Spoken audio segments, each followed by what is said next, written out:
Sommet USA-Afrique à Washington, le chef de l'État Joseph Kabila a échangé lundi avec le secrétaire d'État américain John Kerry. Ce dernier a réitéré ses félicitations à la RDC pour les efforts consentis en matière de stabilité sécuritaire dans la région des Grands Lacs. Et puis, comparution en Afrique du Sud, les Congolais poursuivis pour tentative de coup d'État contre le régime de Kinshasa en février 2013 ont été à la barre lundi. Après plusieurs reports, le procès a eu lieu à la Cour suprême de justice de Pretoria. On parlera également de la propagation de la fièvre hémorragique Ebola aux États-Unis. Un homme est surpris présenter des symptômes semblables à ceux d'Ebola. Lundi, le patient subissait des analyses pour déterminer s'il est infecté par le virus ou pas. Ces examens doivent être confirmés dans quelques jours. Bienvenue à tous dans cette édition du journal sur Télé 50 qui s'ouvre avec la rencontre John Kerry-Kabila à Washington. Les deux personnalités ont eu un tête-à-tête à l'occasion du sommet États-Unis-Afrique qui réunit au total 35 présidents africains autour de Barack Obama. Le secrétaire d'État américain John Kerry a salué lundi les efforts fournis par le président de la RDC pour régler les problèmes de groupes armés qui opéraient autrefois dans l'est du pays, notamment les FDLR et le M23. Received me in May on my trip to the DRC. We then talked about the efforts that he is making with respect to strengthening democracy in the Democratic Republic of Congo. And we're very grateful to him for the efforts that he has made, the leadership that they've offered to help deal with the problems of the FDLR and the problems of the M23 group, which with his military effort and MONUSCO, they were able to help disarm. C'est en somme ce qu'a indiqué le secrétaire d'État américain.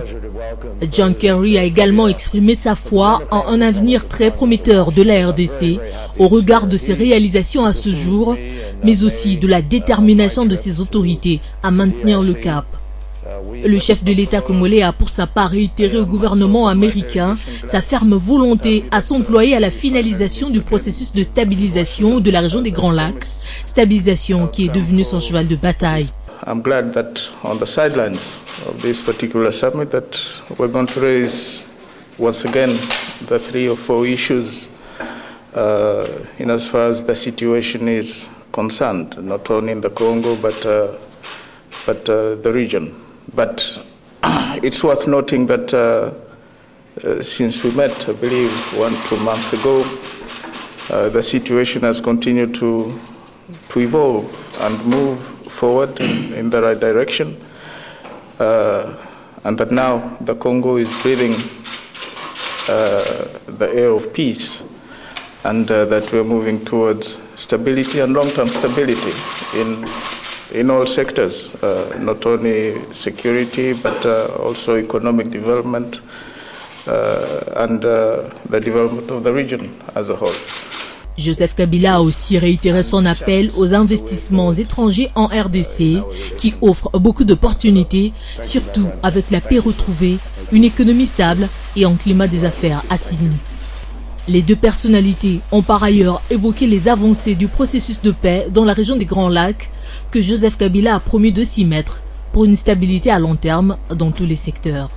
Sommet USA-Afrique encore, présent à Washington, Raymond Tshibanda, ministre des Affaires étrangères, coopération internationale et francophonie, revient ici sur la rencontre John Kerry, Joseph Kabila, ces deux personnalités qui s'étaient rencontrées début mai dernier à Kinshasa. Le chef de la diplomatie congolaise revient également sur les enjeux de ce forum pour la RDC. On l'écoute. D'abord, le secrétaire d'État souhaitait lui-même exprimer au chef de l'État la satisfaction du gouvernement américain d'accueillir la délégation congolaise conduite par le chef de l'État lui-même.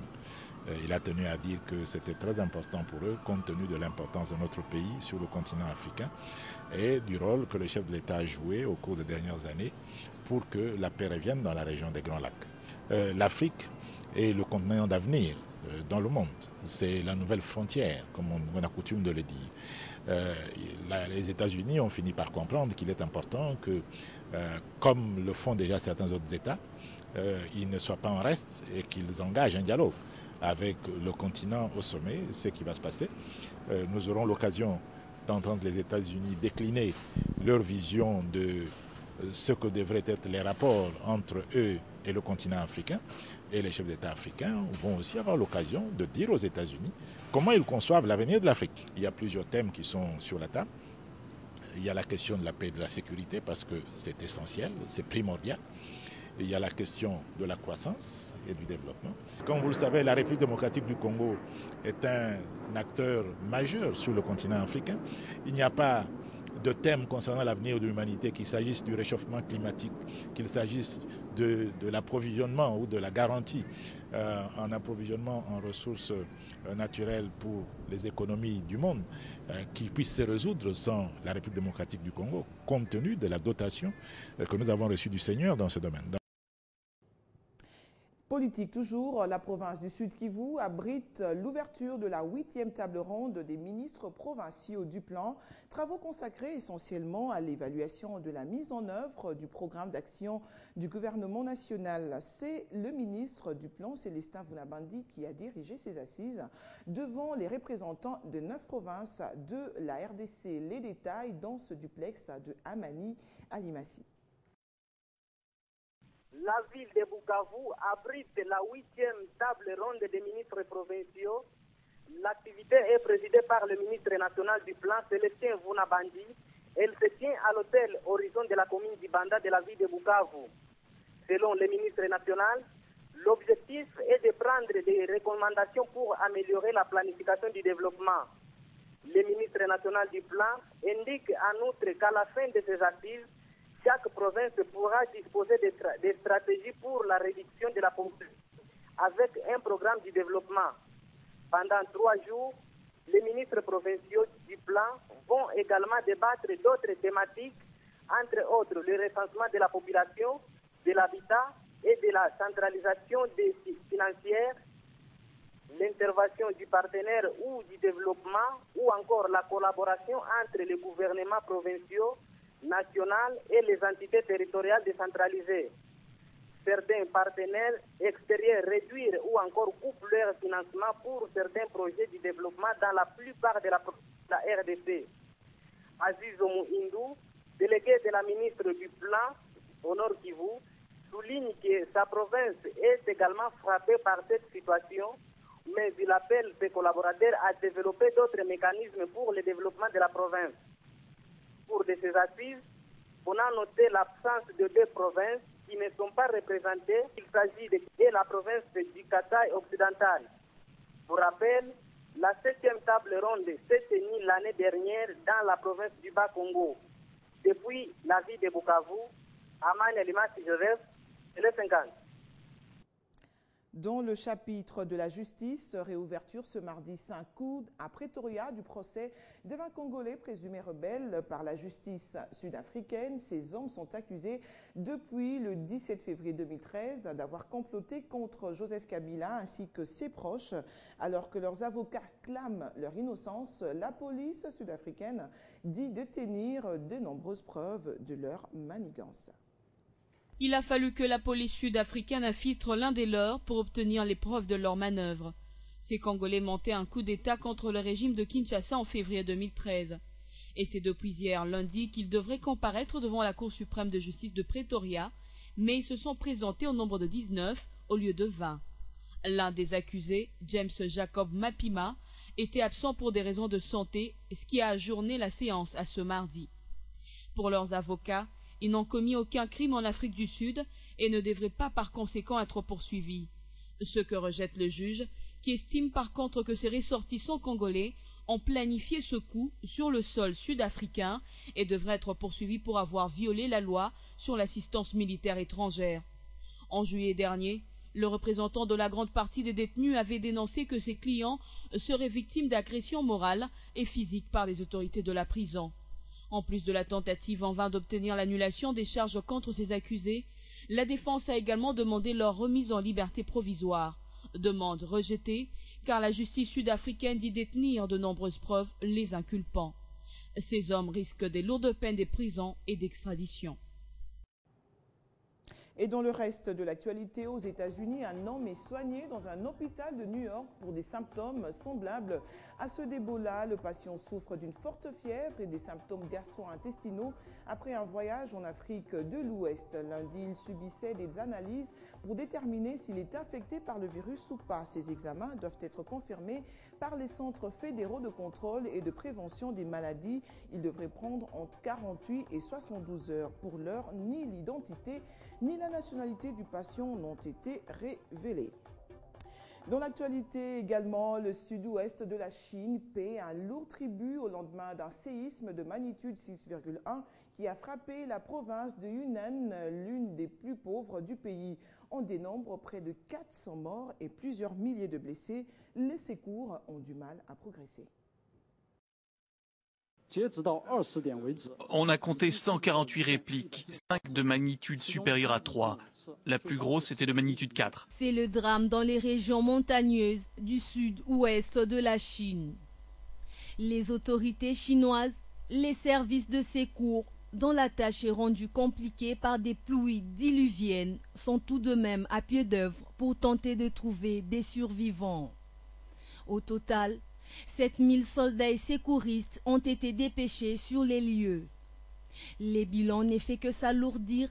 Près de 400 personnes ont péri et environ 1800 sont blessées. Toutes les maisons étaient détruites quand nous sommes arrivés. Il y avait des morts et des blessés partout. Nous avons soigné plusieurs personnes à Luomaku et ensuite, nous avons installé un hôpital d'appoint ici. Les dégâts sont considérables. Plus de 12 000 maisons se sont effondrées et quelques 30 000 ont été endommagées par ces tremblements de terre qui s'est produit dans le nord-est de la région de Yunnan. L'épicentre a été situé à une profondeur d'environ 10 km selon l'Institut d'études géologiques des États-Unis. Les médias officiels ont annoncé que les réseaux d'électricité et des télécommunications ont été coupés à travers la région après la secousse et quelques 5200 résidents devront être déplacés vers des zones plus sûres.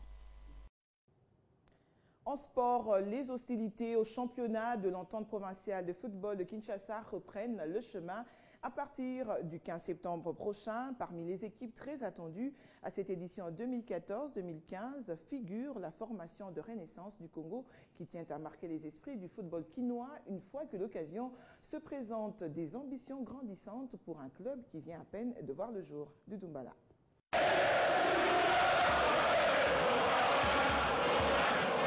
À l'image de ces grands publics tout en liesse, venus assister simplement à un match amical, le football club Renaissance du Congo, branche dissidente du Daring Club Mapembe, s'est voué également un grand club à Kinshasa, vu les ambitions et objectifs assignés depuis sa création, c'est-à-dire passer d'une équipe ASBL à une entreprise.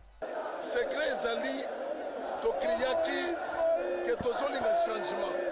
Batunyon sobaza prêt pour une équipe société.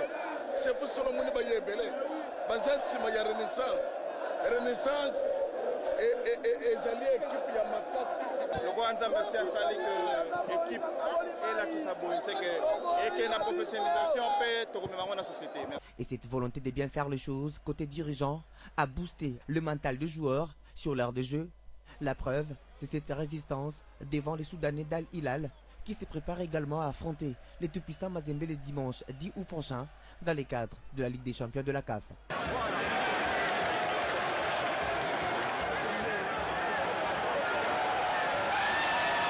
Et avec la compétition dans les jambes, les Blues d'Endurman ont connu tout de même quelques temps de frayeur à l'image de cette incursion dans le rectangle fatal.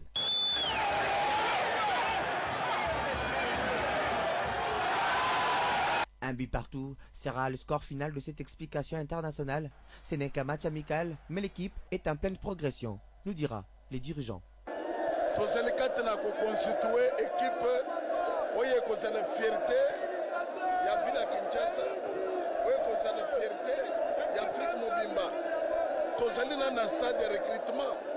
Alors l'air de constituer équipe de base. Papa nous a comme ça sera autre chose.